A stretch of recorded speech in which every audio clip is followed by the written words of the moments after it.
Our ancestors built the most beautiful buildings in human history. If you look, whenever the Israelis want to highlight their tourism, what do they put? They don't put any synagogues. They put the Dome of the Rock. Israelis. They put a Muslim masjid as a symbol of beauty in their country. When the Hindus want to highlight coming to India, to entice people to come visit India, what do they put? The Taj Mahal, a Muslim building, the Taj Mahal. When the Spanish want to highlight people coming to Spain to visit their buildings, what do they put? The Alhambra Palace. Our civilization built the most beautiful buildings in human history. Imagine the people that built those buildings, because it was the beauty that was inside them that brought it out of them. You can't build beautiful things if you're not beautiful people. And that's why so much in today's world is ugly. When you look around, I look at those beautiful buildings downtown that the early Canadians built, and then next to them are these cancerous growths that are there. It's just amazing. So you look at that beautiful old city hall, and it's got some Gothic elements, but it's actually got some Muslim elements too. Those beautiful arches that have the light dark, that was based on the night and the day, right? Liman arada an yadhakkara wa arada shukura, that Allah created night and day for people that want to remember. That's why they put them in the masjids, to remind people that life is curvilinear. We begin young and we end up dying, but it's a transition of night and day. And so you see that in England and many of their buildings where they build these arches. They took those from the Muslims. The plates that Muslims ate on are now museum pieces. Just ordinary Muslims eating. The clothes that they wore were always beautiful. They were embellished. They look at the Afghani. I'm talking about Afghani peasants who wore these beautiful embroidered clothes that were stitched by the women by hand. Why did they weren't just functional. They saw clothes as not just being functional, but as declaring something about human beings. That we're people of beauty. We love beauty. And that's why our hospitals should be beautiful. They shouldn't be Bauhausian, functionally built architectural monstrosities that are so common in the modern world. They should be beautiful buildings.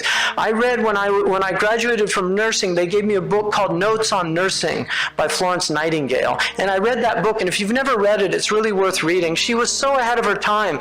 One of the places where I think she was inspired was she worked in a Turkish hospital. And she was so struck by the beauty of Muslim civilization. But she said hospitals should always have open air. Don't close the windows. They need fresh air. She said put flowers every day in the rooms of the patients because this will brighten up their spirits. These are taken from Muslim tradition. Abu Bakr al-Razi wanted to build a hospital in Baghdad. Do you know what he did? He took pieces of meat and he put them in different parts of the city. And the place where they actually deteriorated slowest is where he built the hospital, because he thought that the air would have been best in that place. I mean, these people were just brilliant people. Truly brilliant people, but bright colors, being cheerful. I'll give you an example. You know, I had a physician, and he does cupping, which is used only in the Scandinavian countries for blood pressure. Again, something our Prophet taught and something that has been totally neglected by the allopathic community, the benefits of cupping. But it's used in allopathic medicine in the Scandinavian countries to this day. And the Chinese still use it also in their hospitals. But I went to this physician, he's a Turkish man.